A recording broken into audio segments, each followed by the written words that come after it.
We believe that beyond every headline, there are dozens of untold tales.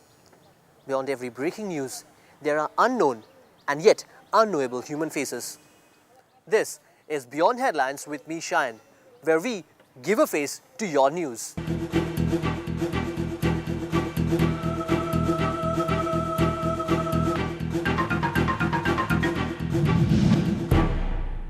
If we have to choose a single incident that kept South Asia in headlines, it has to be the devastating floods that ravaged Pakistan.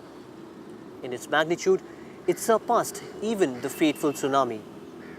Though international and regional help was spontaneous after the incident, somewhere, somehow, the pace of rehabilitation and relief had slowed down to disastrous effects. Life for the people there is far from normal, and some fear it may never, ever be same again.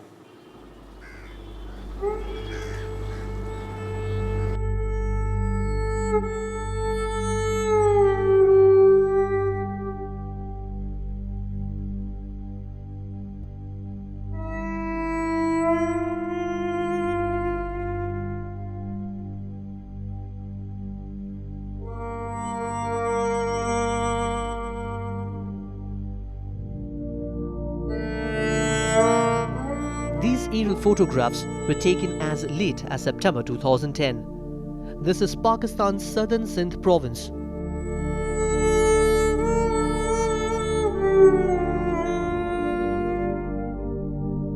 What strikes your eye are submerged fatah lands and temporary shelters.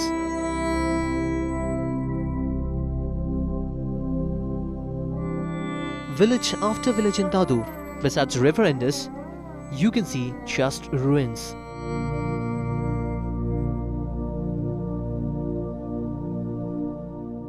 Most villages are islands with little scope of communicating with the other end.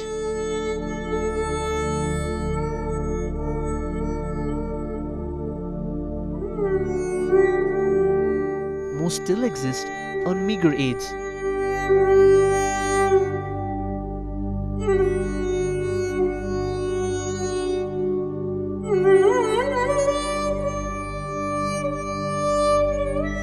Dry land is as scarce as proper food.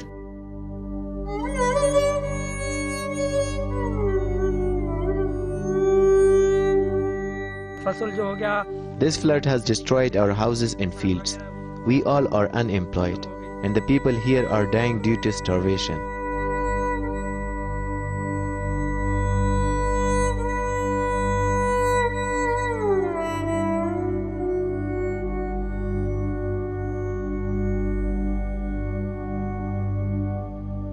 The world might have forgotten about the flood victims, but these sufferers are still hoping for more help, which some feel might be a little late.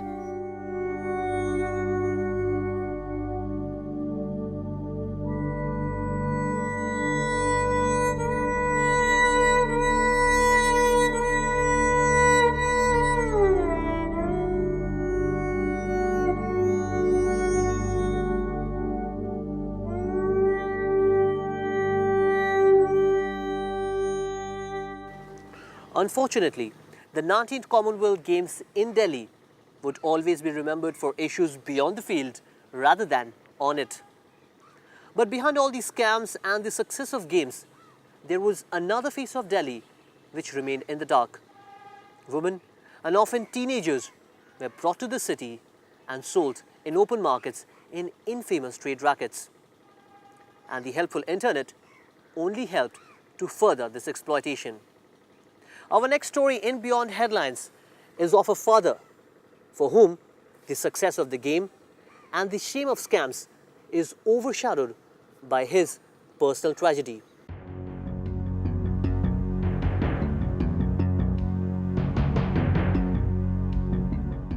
An ongoing police raid in New Delhi's Red Light area. A father searches for his daughter. He had come to know that his own daughter has been sold into sex trade in the city. It is the third trip for this distraught father whose daughter has been lured into the trade by an agent. I'm not sure if she's sold in the sex trade or if she's sold for work. I'm trying my best to find her by going to all these raids, but I'm fearing the worst. The Indian capital had become a prime destination for sex trade just prior to the Commonwealth Games. One report by the Indian Home Ministry had warned police to be prepared for this. Online partnership sites started attracting the tourists before the games to these areas in the city.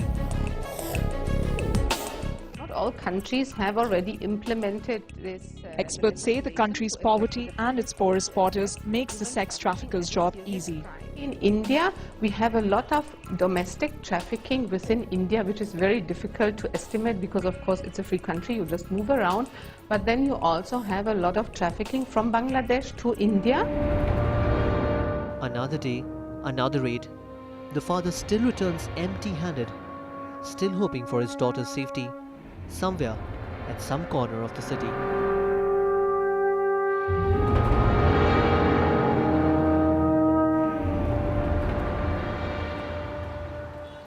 Freedom of media is often a debatable and contentious issue in war-torn Afghanistan. In this scenario, even conceiving of a 24/7 news channel for the purpose of investigative journalism is an achievement by itself. And it is also an inspiration for the journos from the region and beyond to take that extra step at the cost of one's own life.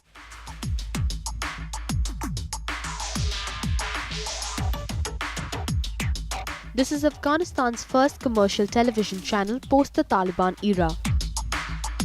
Tolo TV had launched the first 24-hour media in the country.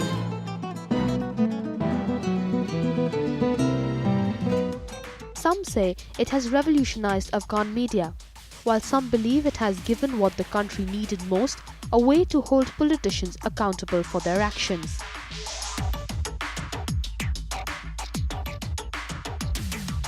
One of the biggest problems we've had in this country, for example, is that there is no accountability. People feel that the court system is not working properly, they believe that the police is not doing its job, that the prosecution is not prosecuting individuals.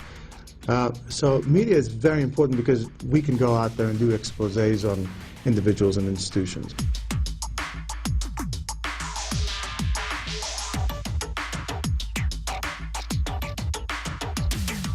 Daily editorial meets try to find leads to uncover corruption cases.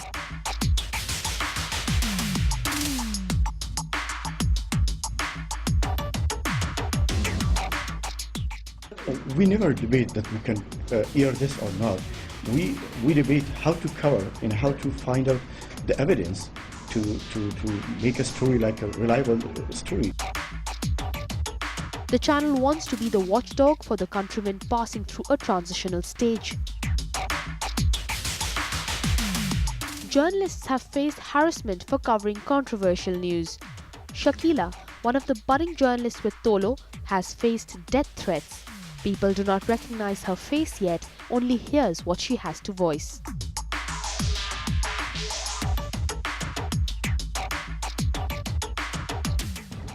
I try to concentrate on stories involving corruption, especially high-level government officials. I want to expose them to the people and try to force the government to take them to court. For years, Parveen has worked as a camera person for Shakila. These women are certainly the new brave faces of Afghanistan.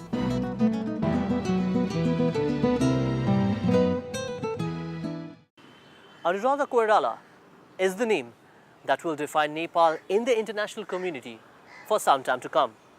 She was recognized for her contributions to human rights, especially that of women in her country.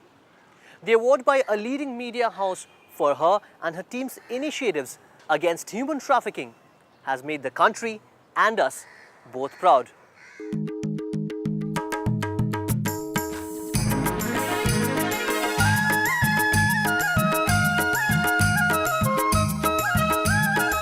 Ladies and gentlemen, it's my great privilege to announce the CNN Hero of the Year. One name that made the Himalayan nation of Nepal proud is Anuradha CNN Hero of Koirala. the Year is Anuradha Koirala.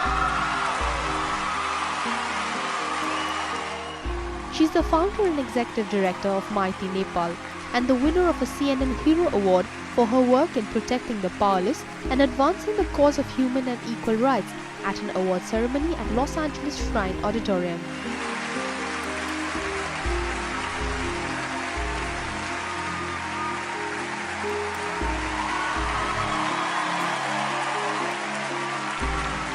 Namaste.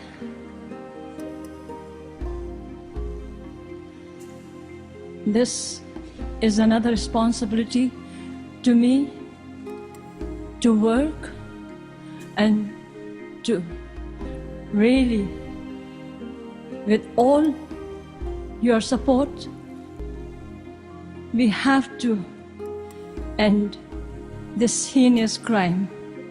Please join hands with me to end this crime. Her group Mighty Nepal have worked to rescue more than 12,000 Nepalese girls and women from human trafficking and sexual exploitation.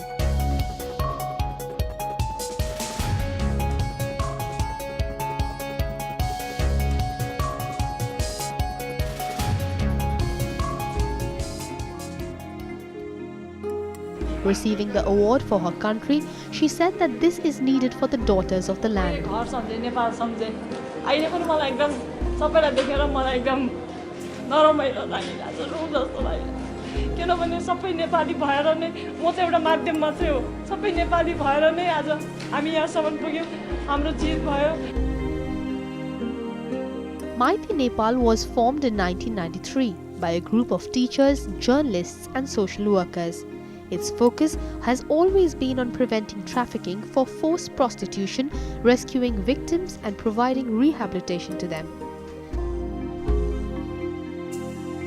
Amidst the political uncertainty and the social turmoil of Nepal, Anuradha Koirala has been a name worth remembering in 2010.